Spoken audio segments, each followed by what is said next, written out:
Bu Guru akan mengajarkan materi tentang perkembangbiakan tumbuhan.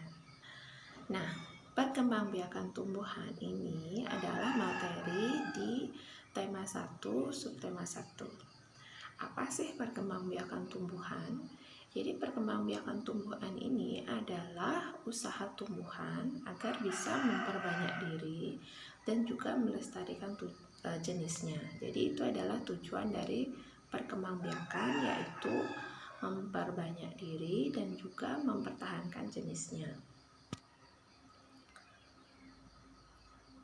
Nah, perhatikan peta konsep tentang perkembangbiakan tumbuhan ini.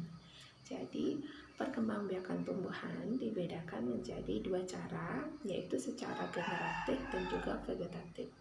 Secara generatif maksudnya adalah perkembangbiakan secara kawin. Kemudian secara vegetatif ini tanpa kawin. Kemudian secara generatif ini didahului atau berlangsung dengan adanya bunga sebagai alat perkembangbiakan generatif pada tumbuhan. Kemudian diawali dengan proses polinasi atau penyerbukan, kemudian pembuahan atau fertilisasi. Nanti ini akan dijelaskan lebih lanjut. Kemudian vegetatif. Perkembangbiakan vegetatif dibedakan menjadi vegetatif alami dan juga vegetatif buatan. Vegetatif alami ada beberapa contohnya. Disebut alami karena terjadi secara alamiah tanpa bantuan manusia. Ada beberapa contohnya, yaitu membelah diri, spora, tunas, ada tunas akar, tunas batang, dan tunas daun. Kemudian ada umbi akar, umbi batang, umbi lapis. Kemudian ada akar tinggal atau rizoma atau rimpang, dan juga gerage atau stolon. Kemudian vegetatif buatan ini ada stek, ada mencangkok, merunduk, kultur jaringan, okulasi, dan menyambung. Nah, ini adalah gambar bunga serta bagian-bagiannya. Bagian-bagian dari bunga ada, yang pertama adalah dasar bunga. Dasar bunga di sini berfungsi tempat untuk menyimpan atau adanya bakal biji yang nantinya ketika proses penyerbukan berhasil, maka bakal biji ini akan menjadi biji dan juga buah. Kemudian ada kelopak. Pada tumbuhan, kelopak biasanya berwarna hijau, berfungsi untuk melindungi bunga ketika masih kuncup atau masih kecil. Dan juga karena warna hijaunya berarti dia mengandung klorofil, sehingga kelopak di sini bisa berfungsi sebagai tempat fotosintesis. Kemudian ada mahkota.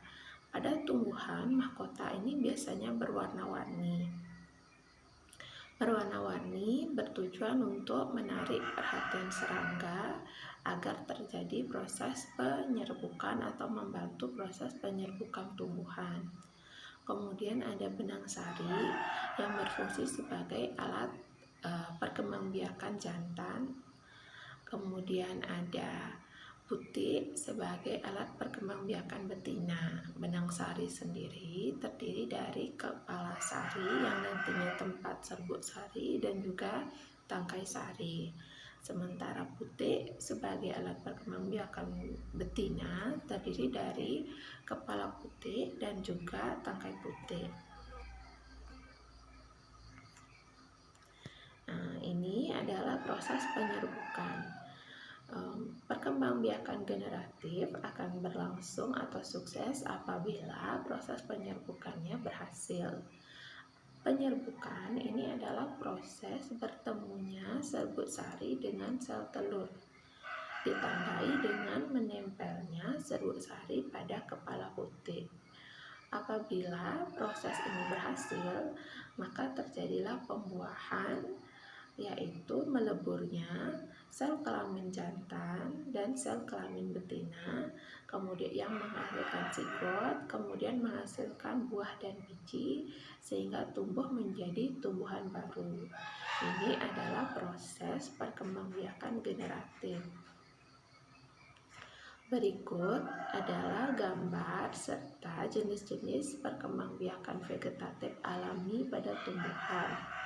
Perkembangbiakan vegetatif alami, yang pertama ada pisang. Pisang berkembang biak secara bertunas.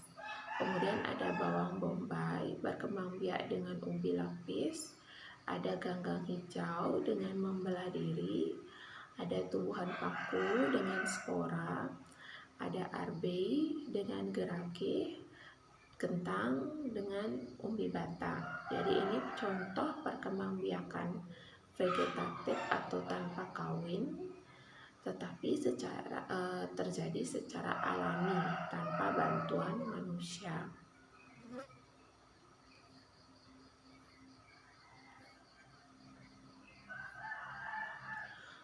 Kemudian ini juga contoh perkembangbiakan vegetatif tanpa bantuan manusia atau secara alami. Umbi lapis pada bawang merah, umbi batang pada kentang, rizoma pada jahe, ada tunas pada pisang, dan tunas adventive pada cocor bebek. Sementara ini adalah gambar perkembangbiakan secara vegetatif. Buatan disebut buatan karena perkembangbiakan vegetatif atau tanpa kawin dengan bantuan manusia.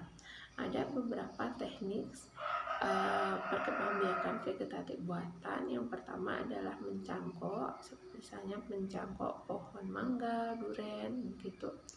Ada okulasi, ada mawar, okulasi atau menempel seperti gambar. Kemudian ada menyambung.